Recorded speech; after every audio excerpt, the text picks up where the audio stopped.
Beat Trip, and check this out. I'm going to show you some quick, easy steps to rock the party, some things that might make you a little bit better.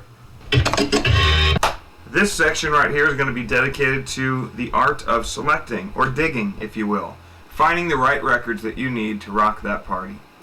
This all boils down to what the party entails, what you're actually DJing. The very first thing that I do is pay attention to what the promoter wants me to spin. What do they want me to do? What do I want to do? What's the thing that I want to convey to the crowd? Is the crowd a sitting down thing? Is it something where it's an art opening, if you will, and I'm playing music as a background guy? If so, I want to play the best possible music I can play for a background. Is it something where there's going to be thousands of people and they're all wanting to dance to what I'm doing? If that's the case, then I'm going to cater it towards something where it's more dancing. I like to grab music from all styles, so funk, hip-hop, rock, dancehall, whatever. If it's St. Patrick's Day, maybe pull out a wacky St. Patrick's record that you bought at some thrift store and incorporate that into the set. Who knows? Let's see what we got here. Beatles probably wouldn't work at a rave. REO Speedwagon probably wouldn't work anywhere. Don't even know why that's in there. Okay, here we go. Bjork. Where would Bjork work? I don't know. Let's see. Maybe if you're spinning at a coffee shop or you're spinning at some down-tempo club or something, you wouldn't necessarily want to bring Bjork to a b-boy battle. Okay. Too short. You'd want to play this in San Francisco. You want to bring out the songs that you think are going to work the best for the crowd that you're trying to rock. And also, you can't bring all your records, so you want to bring just enough that is something that's going to totally work with the crowd, also something that's going to totally satisfy you, something that's going to satisfy the weird guy who came with the person who doesn't want to be there. You got to think of everybody if you're thinking in the big picture. Beats per minute. Totally key. Check it out. To me, tempo is key in selection, and when I relate to tempo, I use it in BPMs, which is a DJ term for beats per minute. For instance, if this song, Private Parts, is 110 beats per minute, I like to label them so when it's dark in a club I can see what I'm doing. This song, Rubber and Glue, is 90 beats per minute. This is slower, this is faster. And you're counting it every time it hits. And you're not counting measures, you're just counting times it hits. Beats per minute. So you're looking at 1, 2, 3, 4, 5, 6, 7, 8, 9, 10, 11, 12, 13, 14, 15, 16, and it goes on and on and on. And you count that however many beats times it hits in 1 minute determines your beats per minute. Now, obviously, if you look around, you see all my records. I've pretty much BPM'd a lot of my records, and that's taken years. So there are certain things that have helped me out. For instance, this little device right here helps me out as far as tempo goes, where I can go like this, and you'll see it's 89 or 90. And the thing is, for me, tempos can fluctuate 1 or 2. As long as I get an idea of what that song is, it helps me in mixing, which I'll get to in a minute, why BPM is so key. I used to sit there with a stopwatch at first and go 1, 2, 3, 4, and when it got to 30 seconds, I would just stop and I would double what I just counted. And that took years and years and years to do that. I also like to start my crates going from the slowest all the way to the fastest. That way, if I want to start the club out slow or wherever I'm at where people are just kind of, this is good, this is a good thing, and I want to slowly get them up to a frenzy where like, oh my god, I got to get out there and dance. It's something where I'm taking the beats per minute and going all the way up to fastest. Then sometimes I'll take them there and I'll drop them again. So that's the key to program the party, to have leaps and bounds as opposed to just having a crate with all your music just shoved in it and you're frantically looking for, oh my god, what song would go next or whatever. It's foresight into how to rock the party. So selection is key. Mixing. If you want to be a good DJ, you're gonna have to learn how to mix.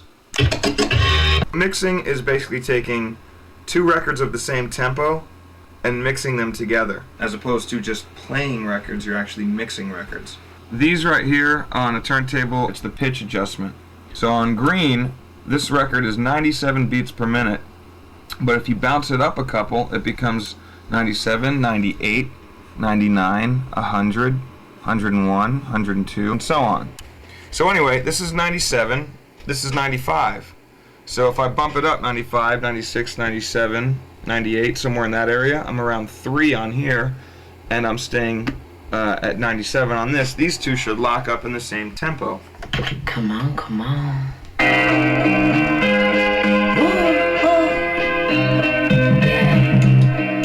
Felt good, don't it?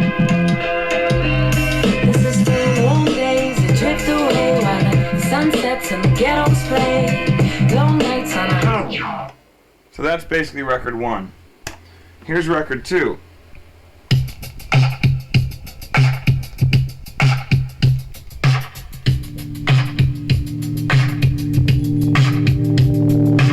Hey, don't take no shit. The sister don't respect the sister. Walk around like a woman. She won't speak, that's a something. That's record 2. A big key in mixing, by the way, is to make sure that both records aren't talking, or there's not too much going on, because then it becomes too busy. You want to make a smooth transition from record A to record B. This is how to mix the wrong way. Hot summer's black when you sip your brew and never touch your fly. This is for eyes that cry like yours and learn to smile again. This is for you and your crew, the ones that's true will always love you, no matter what you do. It's the light, the light, the light, the light, the light. It's the light, the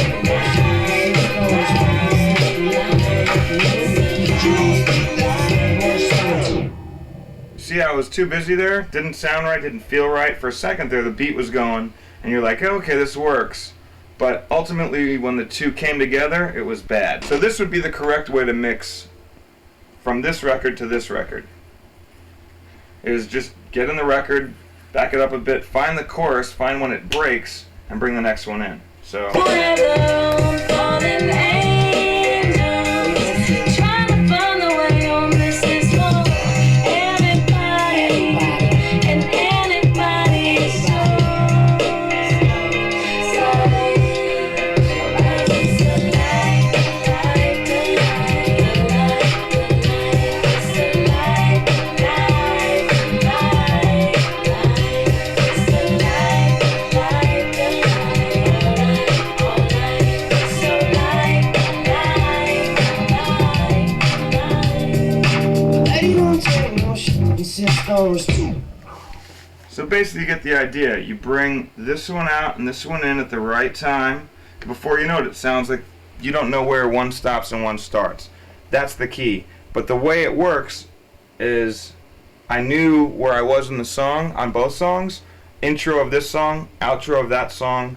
This has a 8-bar drum break of no bass line, so when the drum comes in, you're like, hey, this works, it's going, it sounds good. Can't really tell, and before you know it, you're out of the other one into another one, and it's done smooth. Here's another thing that I like to do. This is the key in mixing.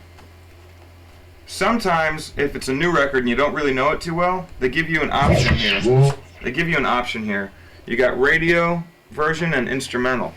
Now the reason the instrumental is there is for a couple reasons. You can mix something over top of that, or if you're coming out of this record, record A, into record B, and you want it to be even more smooth, where it doesn't go from vocal to vocal, maybe you want to put a music bed where you can talk to the crowd or something, then you go into the instrumental, and it just works easier. And then I'm going to take this same record, which is over here, put it down on this, and go from instrumental to vocal. Say I'm in front of a crowd and I'm rocking the crowd. It goes like this. Alright, so you're...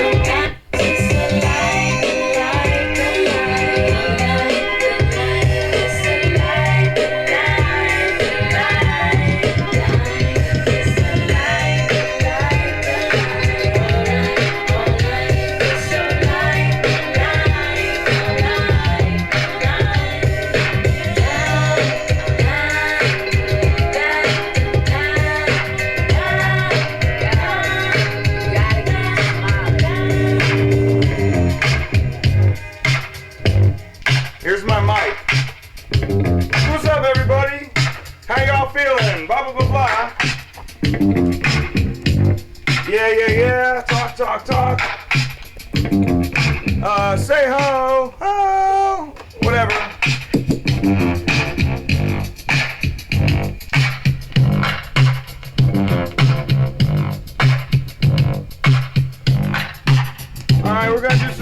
blah, blah, blah, blah. Alright, everyone throw your hands in the air and scream for me one time. Scream! Ah! Then you're into the vocal right now. Lady don't take no shit, insist on respect the suit. So basically what I did is I went from this record into the next record, but I used 2 records of the next record to extend the break, so to speak, to extend the time that I wanted to go from vocal 1 to vocal 2. Blending. Taking 2 records that wouldn't normally fit and fit them together to where the crowd would not even know that you did it. Christina Aguilera and AC/DC, The Love Boat and Def Jeff, Pat Benatar on the Far Side. You gotta be a chef.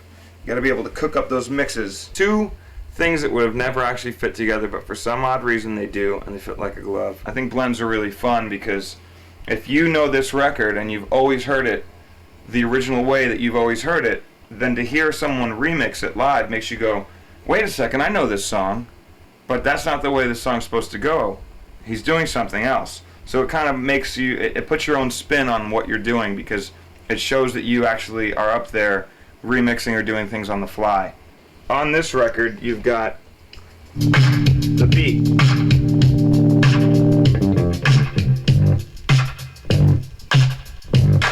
On this record, you have the vocals.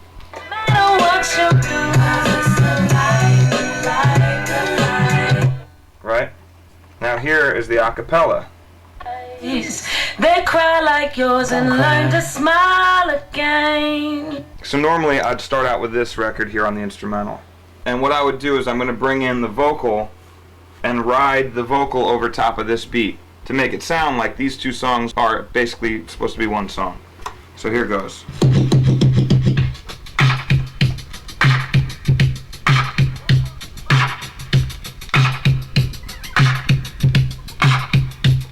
This is felt. This is felt. This is felt. This is for warm days that drift away while the sun sets and the ghettos play. Long nights on a hot summer's block where you sip your brew and never touch your glass. This is for eyes that cry like yours and learn to smile again. Rise above the pain. This is for you and your crew, the ones that's true will always love you, no matter what you do. It's the life, the life, the life, the life, it's the life, the life, the life, it's the life, it's the life, the life, the life, my life, it's your life, my life. It's more than just mixing 2 songs, you're actually blending the 2 songs while you're mixing them, so people like to call those blends. Now the way that we're putting these 2 songs together is through the mixer. Channel 1 is this record, so we're looking at this side is record 2. Now I use this, the fader, to go back and forth between record 1 and record 2. So that's what it is. I'm basically taking the 2 records and I'm bringing them together via 2 faders and a crossfader. Break. The most important part of the song in hip-hop. Bambaataa touched on it a little bit in the film, but it's the point of the record where it gets the funkiest, it gets the illest, and it makes people want to move the most, or it's the most catchy. Usually it's when the bass line drops out, and the keys drop out, and the vocals drop out, and it's just the drummer drumming. This is the break right here. It's this guy right here where my fingernail is hitting. It's kind of the difference between this and this. It's that little tiny mark in there. Sometimes the break will only be like 4 bars, and it comes and it goes so fast that you're like, man, that was really good, but it didn't. I didn't get to hear long enough. I didn't get to hear it go long enough. So what I'm gonna do is I'm gonna actually extend the break, which is what DJs would do for a couple different reasons. One, it would be for the dancers, for the b-boys to be dancing. You'd extend the break so they could stay on this 4 bars, but keep looping it for, who knows, for a minute, minute and a half, where they're just dancing to the same break. And 2, what would happen is MCs would get up, and while that break was going, since there was nothing to fill it as far as vocals go, they'd get up and they'd start rhyming. They start talking to the crowd. Oh yeah, that's, DJ Z-Trip on the break. He's killing it, da-da-da. Hey yo, rock that, or whatever, talking to the crowd. And it's always over the break, because that's when you could do it. Again, it's not over the lead guitar and the keys and the guys singing. If you're talking over that, then it's too busy and you're kind of shitting on the song. On the break, it opens up for anybody to do anything. An MC to get on, people to dance, the DJ to get loose and rock doubles. Hip hop equals the break. That's it. So here's the song.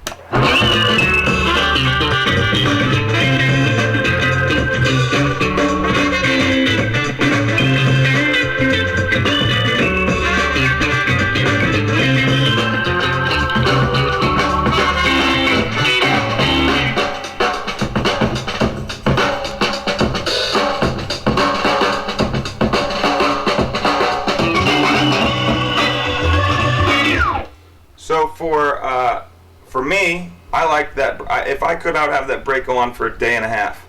So what I do is I take 2 of the same record and I try to extend that break. So I'm going to make this break go on for a little while, and I'm going to add my flavor to it. As you'll see, I'll cut it up a couple times and mess with it a bit to where it's still the break, but there's still some flavor in it, adding some rhythm to it.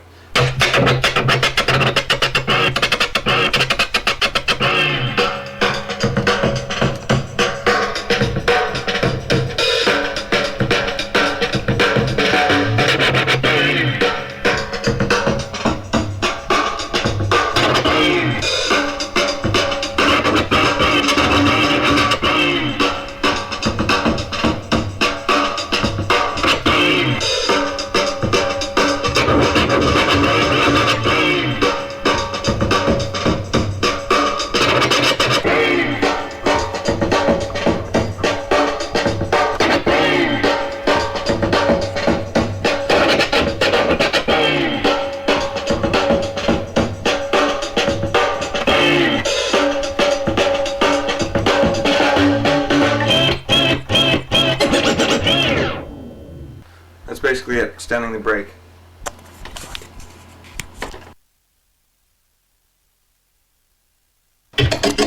What I like to do is I like to mark each record at the instant beat, or the right where I want it to be at 12 o'clock. Because every record is going to go round and round, and I've heard at 12 o'clock is straight up and down on the turntable. For instance, if you look down here, 12 o'clock, 3 o'clock, 6 o'clock, 9 o'clock. Goes like that. Anything here is going to be nothing. It's always going to hit at 12 o'clock. It's always going to hit right there. I could go to the bathroom, go get something to eat, come back, and it's still going to hit right at 12 o'clock. I like to do that on both records, knowing that you can do things like this.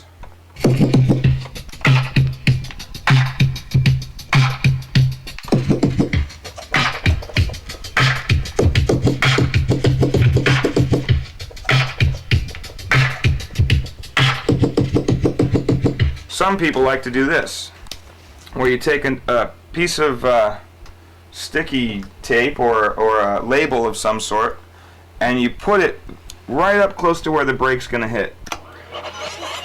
So we'll back this up and I'll show you how we mark a record.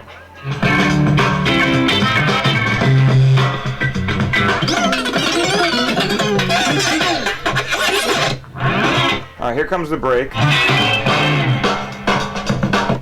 One more time, the break. It's on the 1. 1, 2, 3, 4. That's the break. So, in knowing that the needle is hitting right on the break, this is where it's at. I'll do this audibly so you can kind of hear what I'm doing. There's the 1.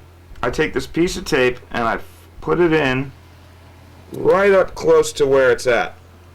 So, if I always want to just go to the break of this record, I'll put the needle right here, and by default, this piece of tape is going to knock the needle over to the break. So that way, every time I want to nail this break, I nail it on the 1.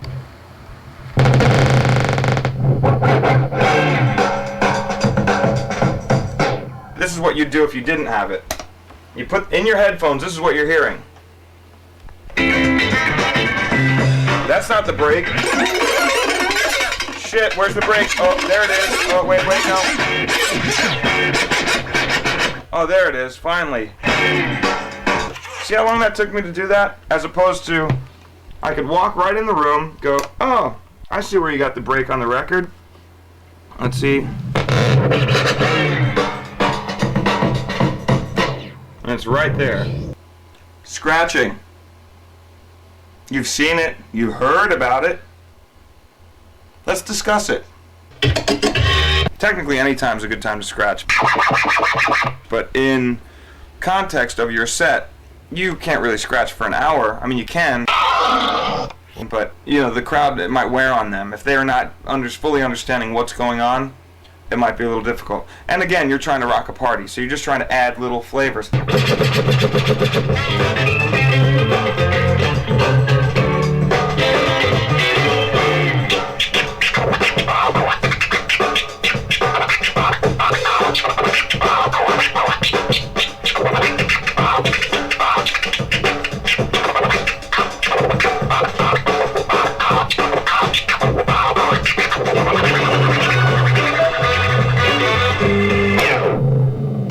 So that's basically it. A lot of it is in the fader as far as on and off, but most of it is in just how you manipulate the record. There's all these different scratches that they've got names for: the crab, the flare, transforming. There's all different styles. But everyone agrees that you need to get in and just ride the rhythm of the beat, which is something that a lot of people don't do. A lot of people get up there and they get very technical and they just go and they just go through drills, as opposed to creating some sort of rhythm or just getting into it and vibing with it. Not trying to be so technical, but just trying to get in and play with the rhythm of it, almost like a drummer. And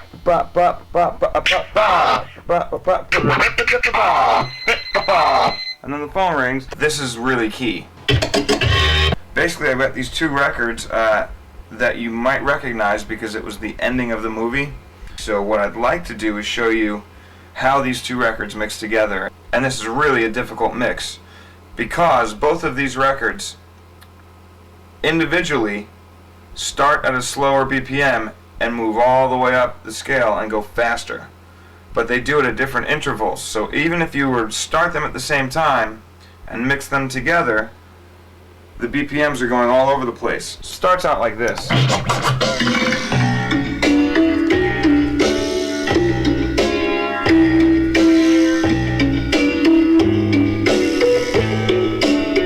Real slow.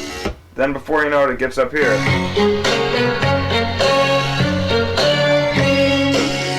And then faster.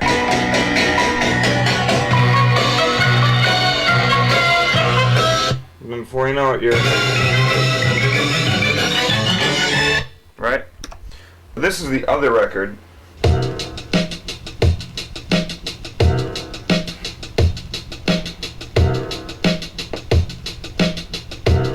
So again, start speeding up. And faster.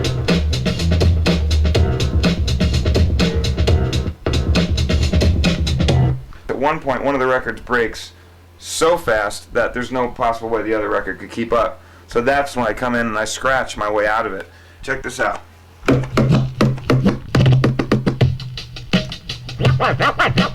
Now it's time for our wrap-up. Let's give it everything we've got. Ready? Begin.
And